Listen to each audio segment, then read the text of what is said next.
Assalomu alaykum hurmatli talabalar. Men Renessans ta'lim universiteti sport faoliyati kafedrasining o'qituvchisi O'rinova Dilfuza Shukrullayevna. Darsimiz anatomiya. Bugungi mavzumiz markaziy nerv tizimining xususiy fiziologiyasi va yosh xususiyatlari. Markaziy nerv tizimining xususiy fiziologik yosh xususiyatlari ushbu taqdimotda markaziy nerv tizimining fiziologik xususiyatlari ko'rib chiqiladi. Markaziy nerv tizimining yoshga bog'liq o'zgarishlari ham tushuntiriladi. Markaziy nerv tizimi ahamiyati va faoliyatining asosiy tamoyillari muhokama qilinadi. Neyronlar, ya'ni markaziy nerv tizimi asosiy birligi nimalar kiriladi?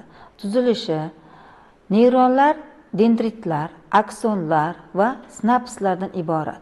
Har bir qismi o'ziga xos vazifani bajaradi. Neyrotransmitterlar, ya'ni asetilxolin qoplamini, serotonin kabi neyrotransmitterlar muhim rol o'ynaydi.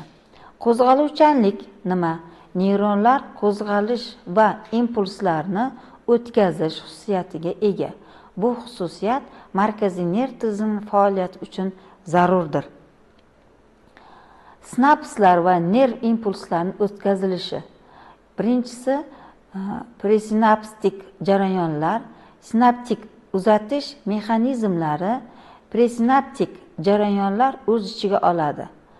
Postsinaptik jarayon. Ikkinchisi bu postsinaptik jarayonlar ham sinaptik uzatishda muhim rol o'ynaydi. Sinaptik plastiklik, ya'ni bunda sinaptik plastiklik o'rganish va xotiraning asosi hisoblanadi. Orqa miya fiziologiyasi. Bu orqa miya kulrang va oq moddadan tashkil topgan. Orqa miya kulrang, ikkinchisi refleks yoyi. Refleks yoyi bu nima? Reflekslar yoyi orqali amalga oshiriladi. Refleks yoyi komponentlari retseptor, afferent neyron, markaziy neyron, efferent neyron va effektordan iborat bo'ladi. Og'riq sezgisi. Bunda og'riq sezgisi o'tkazilishi yo'llar orqali amalga oshiriladi.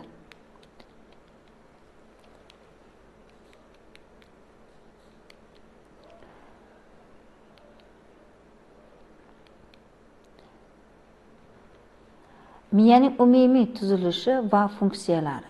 Miya yarimsharlarining po'stloq bazal gangliyalar va limbrik tizimdan iborat. Ikkinchi miyacha harakatlarni muvofiqlashtirish va muvozanatni saqlashda muhim rol o'ynaydi. Gipotalamus ichki muhitni tartibga soladi va gemostazlik vazifasini bajaradi. Gipotalamus bundan tashqari gipofiz bezini ham boshqarib turadi. Miya po'stlog'ining funksiyalari.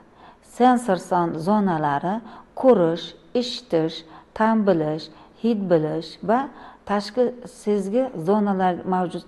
Bu sensor zonaga kiradi.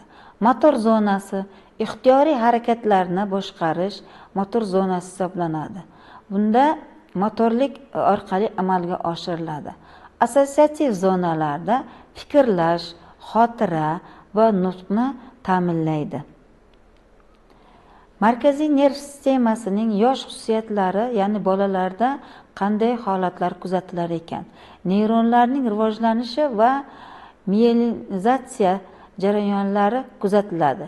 Ya'ni miyelin nervni o'rab turuvchi, tashqi o'rab turuvchi parda hisoblanadi.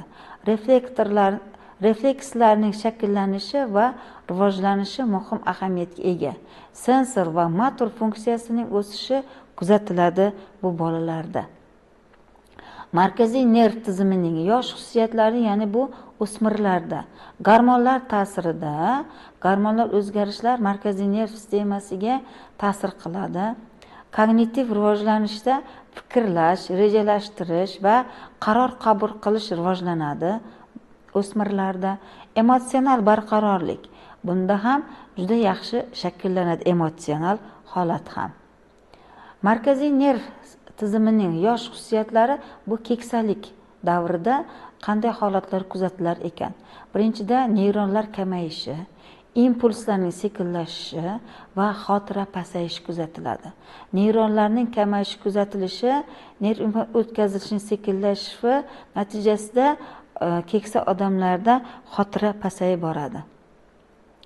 Xulosa qilib aytganda, markaziy nerv tizimining murakkab tizim bo'lib, inson hayotida muhim rol o'ynaydi.